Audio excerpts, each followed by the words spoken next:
গ্রামের এক প্রাচীন বিশাল বটগাছের নিচে কাশেম মুচি তার ছোট দোকানে বসে এক জোড়া জুতা সেলাই করছে।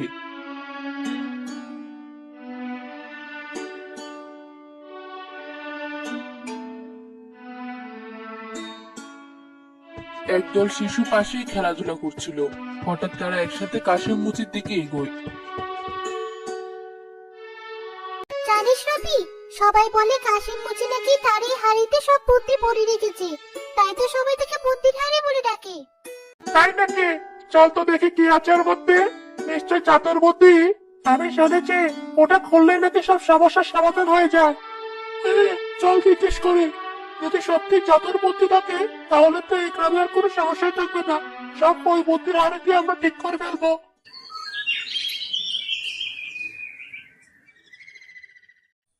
রে খুকা খুকি, কি চাই? আজ বুঝি নতুন জুতোর আবদার, নাকি পুরোনো জুতো সরাবে? না মুচি কাকা, আমরা একটা অন্য কথা জানতে এসেছি। কি কথা বলো? সবাই বলে আপনার নাকি বুদ্ধির একটা হাড়ি আছে, ওটা কোথায়? এই যে এই হাড়িটা, এর মধ্যে কি আছে?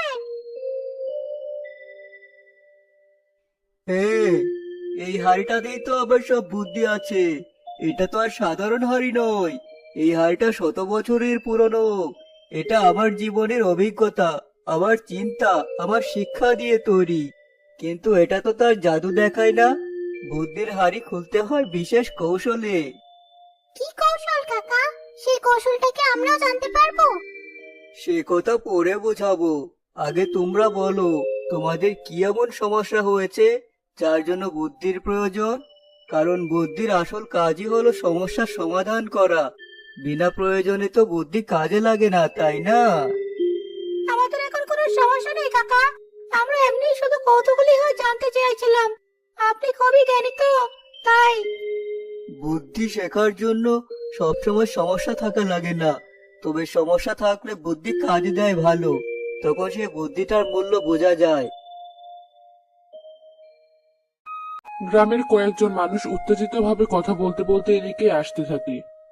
আমার আম গাছটা শুকিয়ে যাচ্ছে, আর এই জন্য দায়ী সাদাতের নতুন বেড়া। শব্দসই বেড়ার। বেড়াটা রোদ আটকে দিচ্ছে। আমার বংশের একমাত্র আম গাছটা মরে যাবে। কি বলছো এসব হাফিজ? আমার বেড়া দিয়ে আম গাছ শুকাবে কেন? এসব তোমার উল্টো পাল্টা কথা। তোমার গাছ শুকিয়ে গেলে আমার বেড়ার কিভাবে দোষ? হাফিজ মামা সাদাত চাচা ঝগড়া করছি, এই তো খুব বাজে ব্যাপার। চল তো দেখি কি হয়েছে, নিশ্চয় কোনো গুরুতর ব্যাপার ঘটেছে। শিশুরা সেই জনসমাবেশের দিকে ছুটে যায়। গ্রামের প্রবীণ শিক্ষক ও সম্মানিত গুরু মশাইয়ের বাড়ি উঠোনে জড়ো হয়েছেন।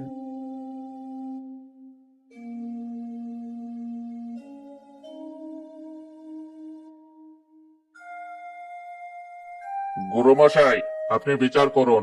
আমার উঠোনের ঠিক মাঝখানে যে আম গাছটা, যেটা আমাদের বংশের পুরনো আম গাছ, যার আম খেয়ে গোটা গ্রাম বড় হয়েছে, সেই গাছটা শুকিয়ে যাচ্ছে। ডালপালা সব বলদ হয়ে যাচ্ছে। তাতে আমার কি? আমার কি দোষ?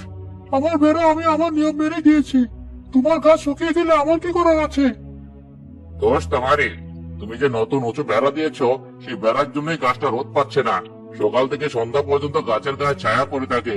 আমার গাছটা মরে যাবে। এসব আন্দাজের কথা। আমার বেড়া তো নিয়ম মেনে বানানো হয়েছে।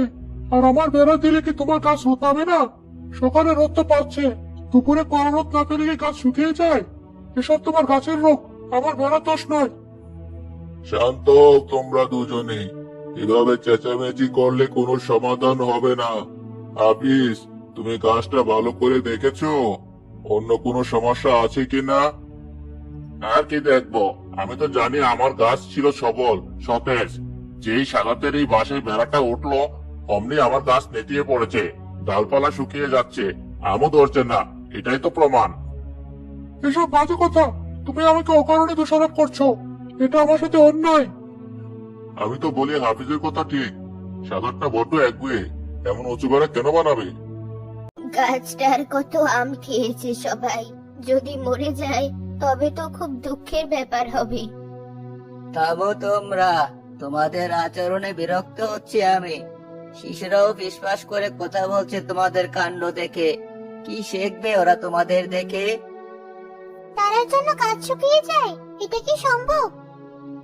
এরা তো শুধু ছায়া ফেলে, তাতে কি গাছ মরে যাবে?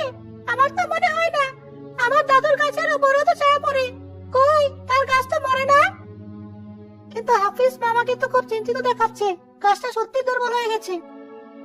আমাদের কিছু করা উচিত, গাছটা যদি মরে যায় তবে তো আমরা আর আম খেতে পারবো না। হাফিজ মামার মনটাও খুব খারাপ হয়ে গেছে।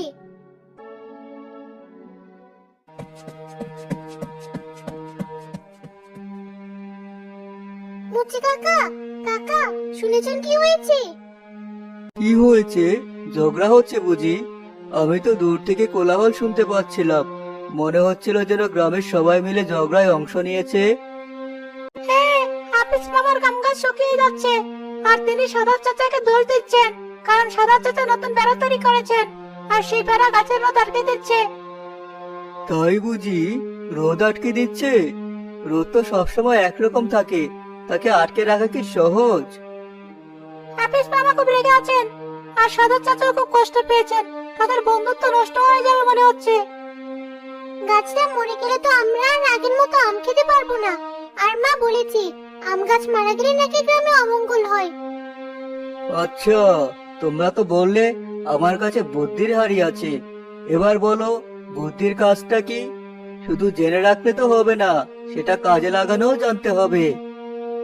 বুদ্ধি দিয়ে তো শুধু সমস্যার সমাধান করা যায় না কাকা, আসল কারণটাও খুঁজে বের করতে হয়। আমরাও সেটাই করার চেষ্টা করছি।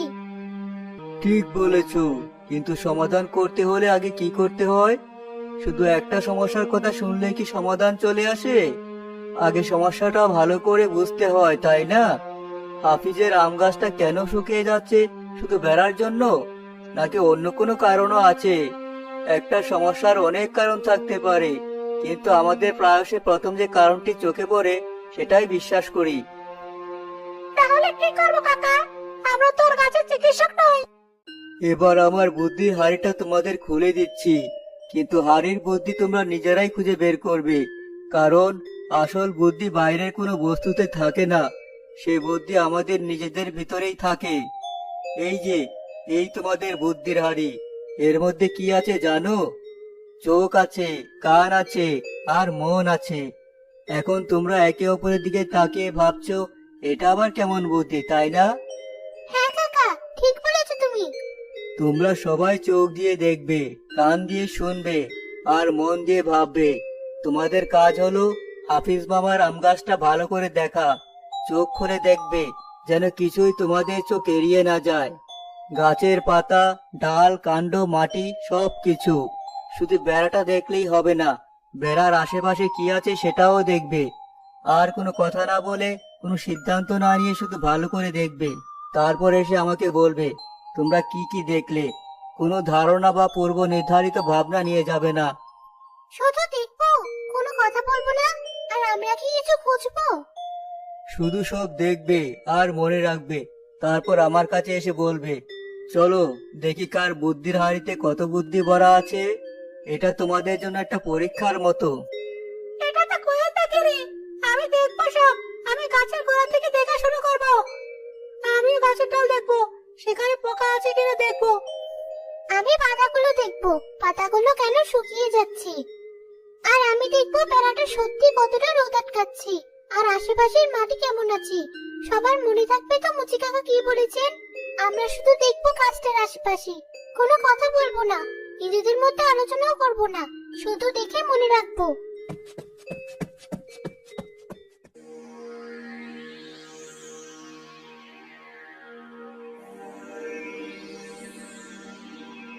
রবি প্রথমে গাছের গোড়ার দিকে লক্ষ্য করে।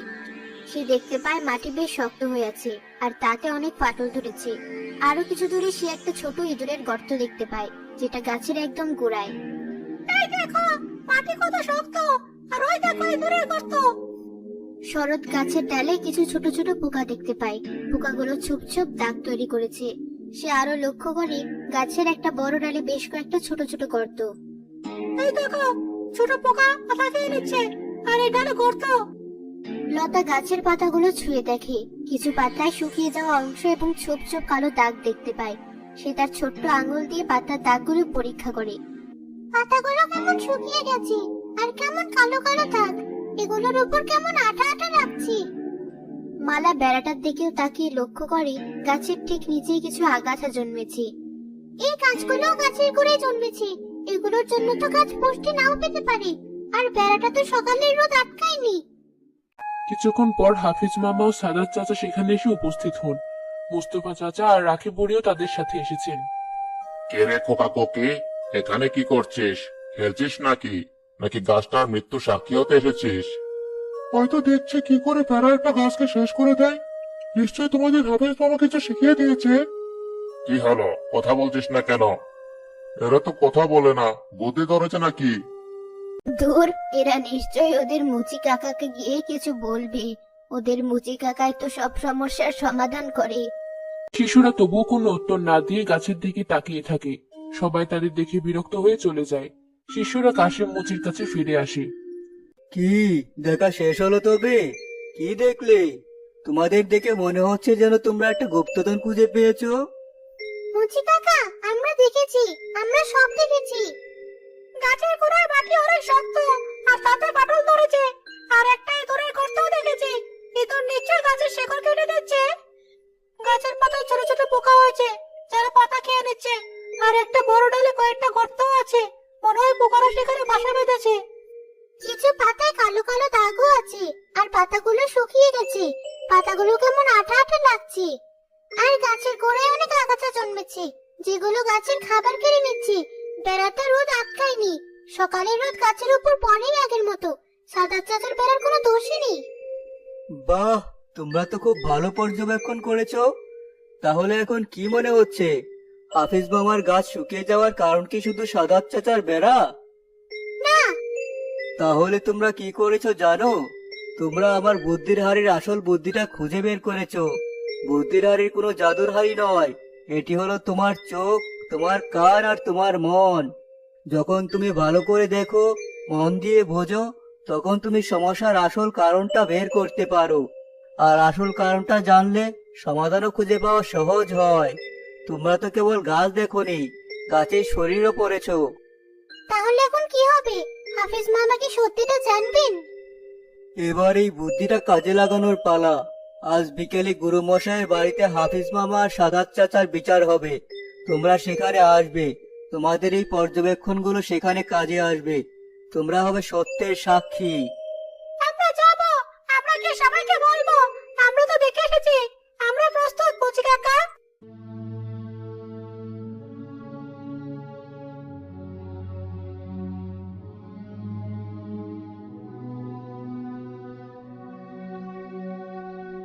হাফেজ, তোমার অভিযোগ কি? স্পষ্ট করে বলো। আমার অভিযোগ স্পষ্টই গুরুমশাই। সাদাত তার নতুন উঁচু বেড়া দিয়ে আমার আম গাছের রোদ আটকে দিয়েছে। আমার গাছটা মরে যাচ্ছে, এটা আমার জন্য অনেক দুঃখের। আমার বংশের গাছটা আমি চোখের সামনে মরতে দেখতে পারবো না। মিথ্যা কথা, আমার ভেড়া গাছের কোনো ক্ষতি করেনি। আমি নিয়ম মেনে বেড়া বানিয়েছি। হাফিজ আমার উপর মিথ্যা অভিযোগ করছে। আমি তো বলি বেড়ার দোষ, ছায়াই তো রোদ আটকাচ্ছে। শান্ত হও সবাই, আজ আমরা বিচার করব। বাচ্চারা, কিছু বলতে চাও? তোমরা তো সকালে হাফিজের গাছ দেখে এসেছো। গুরুমশাই, আমরা বলতে চাই। বাচ্চারা আবার কি বলবে? ওরা তো শুধু খেলে বেড়ায়। তাই তো, ওদের কথা শোনার কি আছে? ওদের বলতে দাও। কাশেম মুচি এদের কিছু শিখিয়েছেন, শোনো কি বলে ওরা। গাছের গোড়ার মাটি অনেক শক্ত, মনে হয় ঠিক মতো জল পায় না। আর তাতে অনেক ফাটল ধরেছে। তার পাশে একটা ইঁদুরের গর্তও দেখেছি। ইঁদুর নিশ্চয়ই গাছের শিকড় কেটে দিচ্ছে। গাছের পাতায় ছোট ছোট পোকা হয়েছে, যারা পাতা খাচ্ছে।